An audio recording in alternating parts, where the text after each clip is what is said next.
Thank you, Thenjiwe. As my colleague has already mentioned, so that we continue with the Deputy Minister, Buti Manamela, to assess and monitor the safety protocols in the higher learning institutions in the Free State. Let's join them.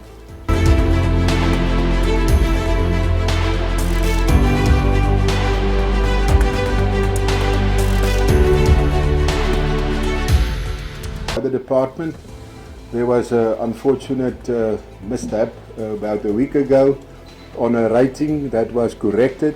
We've seen ourselves medium risk. The reason being is that we have major challenges around connectivity, as I've mentioned. And I'm sure your SRC president and the union leaders will testify to that. And that is one area that we're still working hard. I had, for example, last evening an engagement with the student. He emailed me, say I cannot get the data, what is happening? And then we realized he has two numbers on the system, and the one number was loaded, but he's not using that number any longer. He's now using a different one. But he emailed me last night or WhatsApp me to say I've got data. So we have those challenges, and then that will continue. But I must say, with our SRC at both campuses and our organized labor, that they are part of this process from day one, and there's continuous engagement in trying to correct and fix the challenges we have. Vice Chancellor, the security training, cleaning staff training, it will be a huge burden on them. Our wardens, our resident officers, while your accommodation and residence programs will grow up. Vice Chancellor, your frontline staff character will be tested now. And I think that's exactly the 15th of September, or the date when you open this, is the date of the test starts. So, Vice Chancellor, I as Higher Health assure you, should you need on-site training, I think it makes sense. We opened our TVET colleges, CET colleges, many universities, probably because of on-site training. These security staff, we think they know the virus, and we give them the protocols, but to explain the protocol and the science on site makes a massive difference. We've seen Mateo opening. Today's 2.5 months of its opening. The college is open. They've even conducted on-site exams. Yesterday when the DM visited the campus, he actually had a chance to even witness an exam that was being done on site. So we got protocols for exams also, knowing that how long the virus lives on a paper, the science behind it. So the whole process is walked down into a protocol, and the protocol needs to be put in place. What COVID-19 has taught us is that we have to do things differently. And some of the innovations that I've had, that you are championing, helps us to move more towards that direction of doing things differently. And I hope that you will be able to succeed in supporting students so that they academically progress in CUT. We are expecting that more and more students should be coming back to campus. And it's going to be more of a challenge. You've had now 5,000 plus students back on campus. There's going to be more that's coming back. And it means that we will have to double our efforts from what we've been doing so that we contain any further spread that could happen within our institutions. We're hoping that we maintain fatalities to a minimum, and that students and workers and everyone on campus should understand, particularly those who are coming back, what the protocols are. And I think Higher Health could not have said that any better. But that message has to be rammed in and day out, until such time that we all understand that we have to change our behavior if we are to curb any further spread of the virus. For the Bloemfontein campus, we have 858 spaces, and for Welkom we have 249.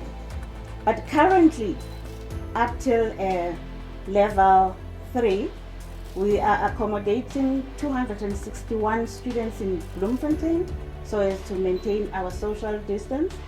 And in Welcome, we are accommodating 60. Now, under level 2, we plan to increase the numbers to 536 in Bloemfontein and 156 in Welcome.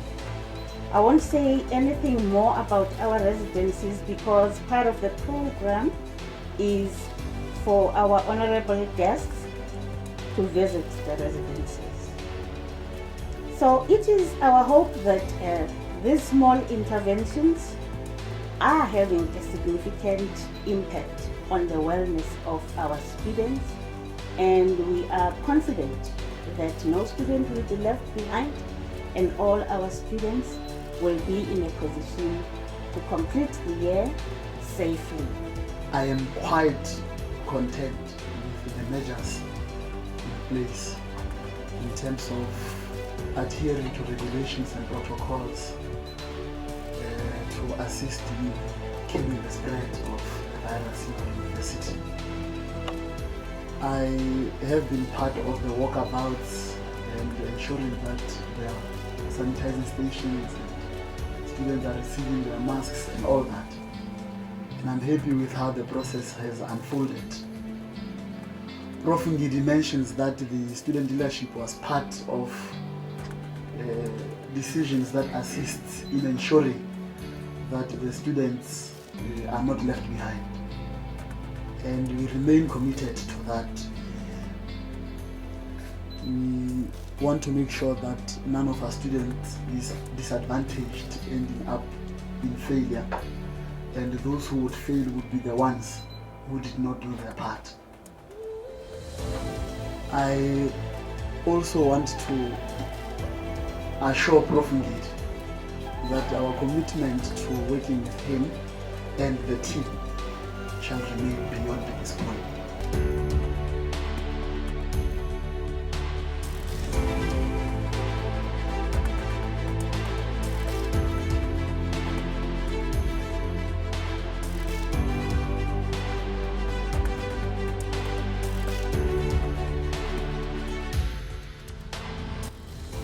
We feel honored and blessed to host a guest of such a magnitude as the Deputy Minister.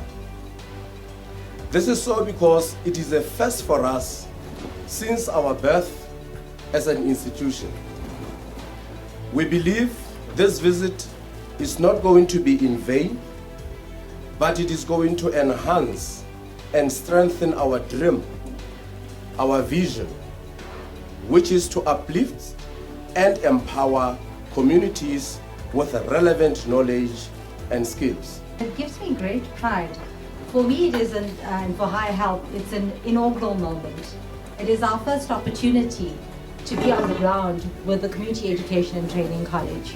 We've also introduced our psychologists and a mobile roving team, which we are very confident that we will slowly scale up to bring services to our seaters and to our CETs. We have already commenced discussions with our sister departments, Department of Health, DSD, to say the PSET sector is not just universities and CETs, and we need their support. Nkiles Petrosauri, with all the visits to provinces, Tlamele included a visit to community colleges, so that re kgone ho ka bona hore na di challenges ke tse feng, and le hore re bontshane hore na di challenges tseo re ka kopanya jwang ditlhogo ka di rarabolla. Ho na le hore re nne ko Pretoria re utlwelle hore na who trying community colleges. I think the best way is always to interact with people who come to these colleges, the management of the colleges, the lecturers and all of that, so that we hear from them what the challenges are and what needs to be done. Because after all, the policies selling hore ha di buisane le maikutlo a batho, iba the policies tse di irrelevant.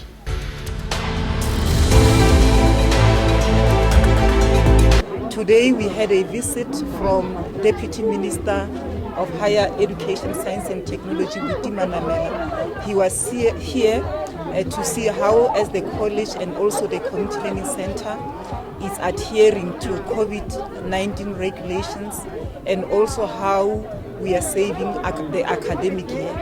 So his main purpose was to do an oversight visit, and he visited our classrooms where the GETC students and the grade 12 students were attending lessons.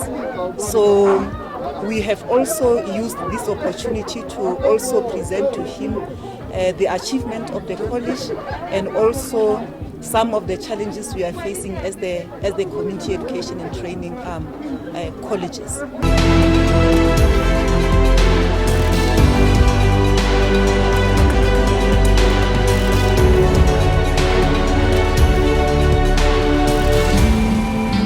Having spent 2 days in the Free State, the Deputy Minister is indeed happy about the outcome of the state of readiness in the higher learning institutions. We ended right here at Ponelopele Community Learning Center. From us at Hlasela TV, I'm Neo Putani. Remember, Hlasela TV is proudly brought to you by Bombenero Investments in conjunction with the Free State Provincial Government.